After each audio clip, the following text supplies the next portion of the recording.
میں اب وزیر اعظم یوتھ پروگرام پہ بات کرنا چاہتا ہوں۔ جناب اسپیکر، ہمارے قومی شاعر علامہ اقبال نے کہا تھا، محبت مجھے یاروں پہ جو ڈالتے ہیں کمن۔ نوجوان کسی بھی ملک کا سب سے قیمتی اثاثہ ہیں۔ ہماری قومی آبادی کا 67% حصہ 30 سال سے کم عمر آبادی پر مشتمل ہے۔ ہمارے نوجوان ہنر، عزم اور کچھ دکھانے کے جذبے سے معمور ہیں۔ وزیر اعظم یہاں محمد شہباز شریف کا عزم ہے کہ ہر نوجوان پاکستانی کو وہ ہنر، وہ تربیت اور وہ مواقع ملنے چاہیے جو اسے قومی معیشت کا فعال شراکت دار بنا سکے۔ اسی ویژن کا عملی اظہار وزیر اعظم یوتھ پروگرام ہے۔ جناب اسپیکر، نوجوانوں کا سب سے بڑا سرمایہ ہنر ہے۔ نیفٹیک کے ذریعے prime minister youth skills development programme نے اب تک تقریباً 5,15,000 نوجوانوں کو جدید اور روایتی فنی تربیت فراہم کی ہے۔ انڈیپینڈنٹ ایویلویشن کے مطابق ان تربیت یافتہ نوجوانوں میں سے 53% ملازمتیں حاصل کر چکے ہیں۔ اس پروگرام میں خاص طور پہ IT پر مبنی تربیت کے ذریعے خواتین کی معاشی خود مختاری پر خصوصی توجہ دی گئی ہے تاکہ گھر بیٹھے فری لانسنگ اور ڈیجیٹل معیشت میں ہماری بہنیں اور بیٹیاں بھی برابر کی شریک ہوں۔ اگر ہنر ایک گاڑی ہے تو سرمایہ اس کا ایندھن ہے۔ Prime minister youth business and agriculture loan scheme آج پاکستان میں چھوٹے اور درمیانے درجے کے کاروبار کی فنانسنگ کا سب سے بڑا ذریعہ بن چکا ہے۔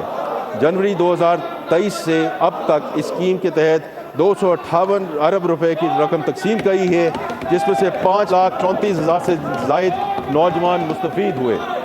کھیلوں کے میدان میں بھی prime minister sports talent hunt programme کے ذریعے 19 مختلف کھیلوں میں ملک گیر ٹیلنٹ ہنٹ جاری ہے، جس میں PSL کے ماڈل پر ایک خصوصی ہاکی لیگ کا کمال بھی شامل ہے۔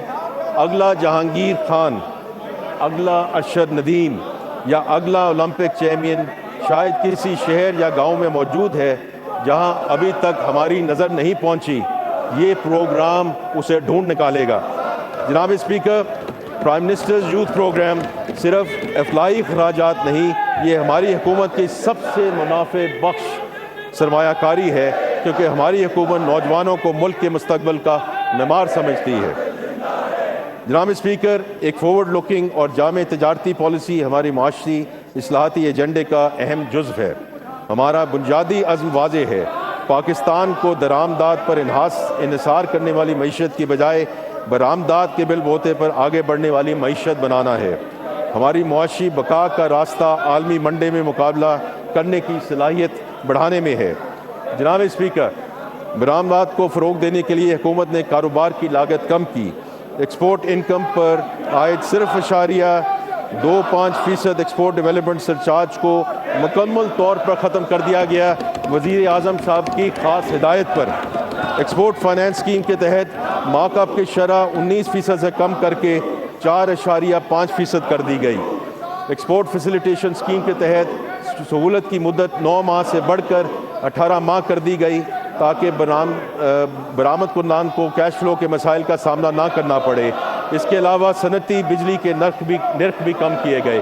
یا میں کہتا چلوں کہ ابھی 2 یا 3 ہفتے پہلے ڈسپائٹ دا فیکٹ کہ ہماری جو پالیسی ریٹ ہے وہ 11.5% پہ چلا گیا، لیکن وزیر اعظم پاکستان اور گورنر اسٹیٹ بینک کے درمیان جو بات چیت ہوئی اس کے درمیان یہی ڈیسائیڈ کیا گیا کہ ایکسپورٹر پہ جو ریٹ ہے وہ 4.5% پہ ہی رکھا جائے گا۔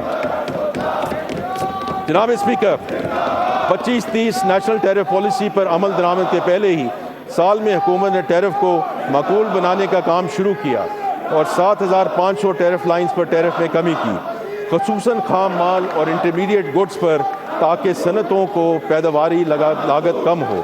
ٹیکسٹائل اور ملبوسات کی مشینری کی ڈیوٹی فری درآمد کی اجازت دی گئی، جس کے نتیجے میں مشینری کی درآمد میں 21% اضافہ ہوا ہے۔ مجموعی طور پر ان اقدامات کے ذریعے 120 ارب روپے سے زائد کا فائدہ کاروباری طبقے کو منتقل ہو چکا ہے۔ جناب اسپیکر، توانائی کسی بھی معیشت کی شہراگ ہے۔ گزشتہ 1 سال میں خطے میں بحران کے باوجود پاکستان نے کئی محاذوں پر اہم کامیابیاں حاصل کیں۔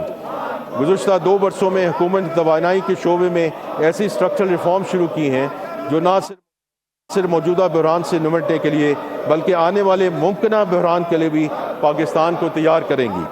ہمارا مقصد توانائی کی خود کفالت، صارف کے لیے کم قیمتیں اور ایک ایسا نظام ہے جو ضمانتوں پر کم سے کم انحصار کرے۔ اس سوچ کے تحت میں اس معزز ایوان کے سامنے بجلی، تیل اور گیس کے میدان میں ہمارے اہم اقدامات کا ذکر کرنا چاہوں گا۔ جناب اسپیکر، بجلی کا شعبہ اپنی تاریخ کے سب سے گہری اصلاحاتی دور سے گزر رہا ہے۔ گزشتہ 2 برسوں میں اس شعبے نے مالی نظم و ضبط اور کارکردگی میں بہتری کا مظاہرہ کیا، جس کے نتیجے میں مالی سال 25-26 میں بجٹ میں مختص سبسڈی کے مقابلے میں 143 ارب روپے سے زائد کی بچت حاصل کی گئی۔ سب سے اہم بات یہ ہے کہ یہ کمی مستحق صارفین پر بوجھ ڈال کر نہیں بلکہ اصلاحات کے ذریعے حاصل کی گئی۔ مزید برآں آئی پی پی سے مذاکرات کے نتیجے میں تقریباً 3.7 ٹریلین روپے کی بچت حاصل کرنے کے اقدامات کیے گئے۔ جناب اسپیکر، اس شعبے کی اصلاحات میں سب سے اہم قدم competitive trading by lateral contract market کا عملی آغاز ہے۔ اس کے تحت پہلی کمپیٹیٹیو نیلامی منعقد ہونے جا رہی ہے، جس میں تقریباً 800 میگا واٹ بجلی کا کاروبار ایک مسابقتی مارکیٹ پر مبنی فریم ورک کے تحت ہوگا۔ یہ کوئی معمولی پیش رفت نہیں ہے۔ اب تک پاکستان میں بجلی ایک ہی سرکاری خریدار کے ذریعے خریدا جاتی تھی جو سرکاری ضمانتوں کے سہارے معاہدہ کرتا تھا۔ آج ہم اس پرانے، مہنگے اور سرکاری ضمانتوں پر منحصر نظام سے نکل کر ایک مسابقتی مارکیٹ کی طرف بڑھ رہے ہیں۔ یہ پاکستان کی بجلی کی معیشت کی بنیادی تشکیل نو ہے۔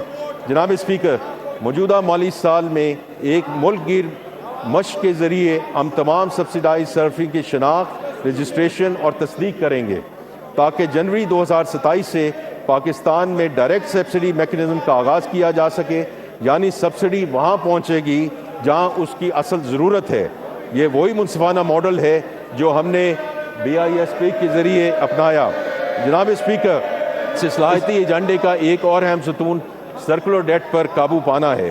مجھے اس ایوان کو بتاتے ہوئے اطمینان ہے کہ موجودہ مالی سال میں بجلی کے شعبے میں سرکولر ڈیٹ کی نیٹ زیرو ایکومولیشن حاصل کی گئی، یعنی اس سال اس بوجھ میں کوئی اضافہ نہیں ہوا، جبکہ سرکولر ڈیٹ کے سٹاک میں 1225 ارب روپے کی لون سیٹلمنٹ پہ پیش رفت ہوئی۔